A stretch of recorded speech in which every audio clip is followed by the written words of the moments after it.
કાયદો સૌ માટે સમાન છે, પરંતુ દરેક ગુનામાં આરોપીને જામીન મળવો એ હક નથી. કેટલાક એવા ગંભીર ગુનાઓ છે જ્યાં આરોપીની મુક્તિ સમાજ માટે ખતરો બની શકે છે. હત્યા, બળાત્કાર, અપહરણ, આતંકવાદ, દેશની સુરક્ષા સામેના ગુનાઓમાં કાયદો ખૂબ જ કડક વલણ અપનાવે છે. તો પ્રશ્ન એ છે કે કયા ગુનાઓમાં જામીન મળતા નથી?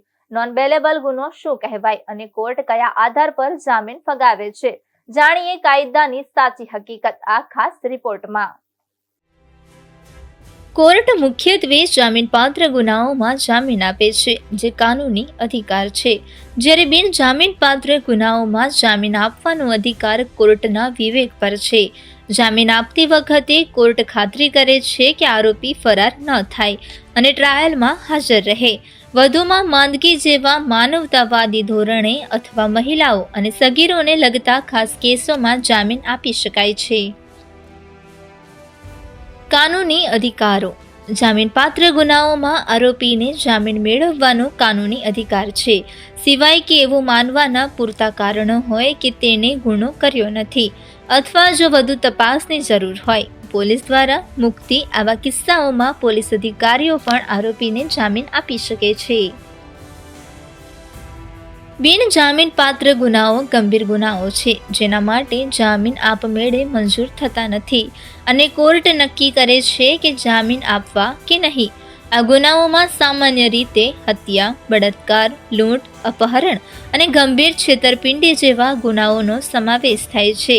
જામીન મેળવવા માટે આરોપીએ કોર્ટમાં અરજી કરવી પડશે અને ન્યાયાધીશે કે કેસના તથ્યોના આધારે જામીન આપવા કે નહીં તે નક્કી કરવું પડશે. બિન જામીનપાત્ર ગુનાઓના ઉદાહરણો જોઈએ તો હત્યા આઈપીસીની કલમ 302, બળાત્કાર આઈપીસીની કલમ 376, લૂંટ આઈપીસીની કલમ 395, અપહરણ આઈપીસીની કલમ 363 અને 64, આત્મહત્યા માટે ઉશ્કેરણી આઈપીસીની કલમ 306, માનવ તસ્કરી આઈપીસીની કલમ 370, ગંભીર છેતરપિંડી કલમ 420, હત્યાનો પ્રયાસ કલમ 307, ગેરકાયદેસર રીતે હથિયાર રાખવા, હથિયાર કાયદો વગેરે સામેલ છે.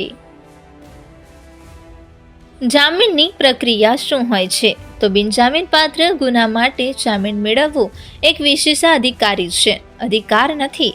જામીન માટે અરજી મેજિસ્ટ્રેટ અથવા સેશન્સ કોર્ટમાં કરવામાં આવે છે. કેસના તથ્યો, પુરાવા સાથે છેડછાડની શક્યતા અને આરોપીના ભૂતકાળના રેકોર્ડને ધ્યાનમાં લીધા પછી કોર્ટ જામીન આપવાનો નિર્ણય લે છે. જો કોર્ટ જામીન ના મંજૂર કરે છે તો આરોપીને ઉચ્ચ અદાલતમાં અપીલ કરવી પડી શકે છે.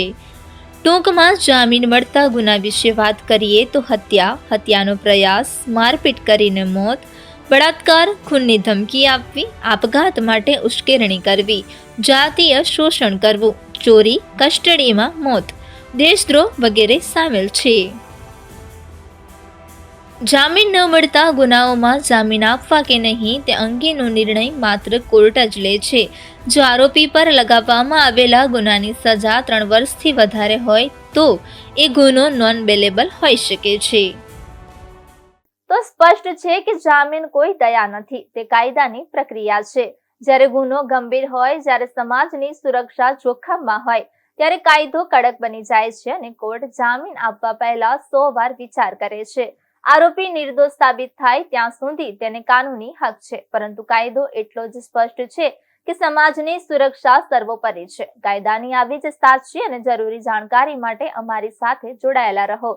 સાચી માહિતી સાથે ફરી મળીશું. નમસ્કાર.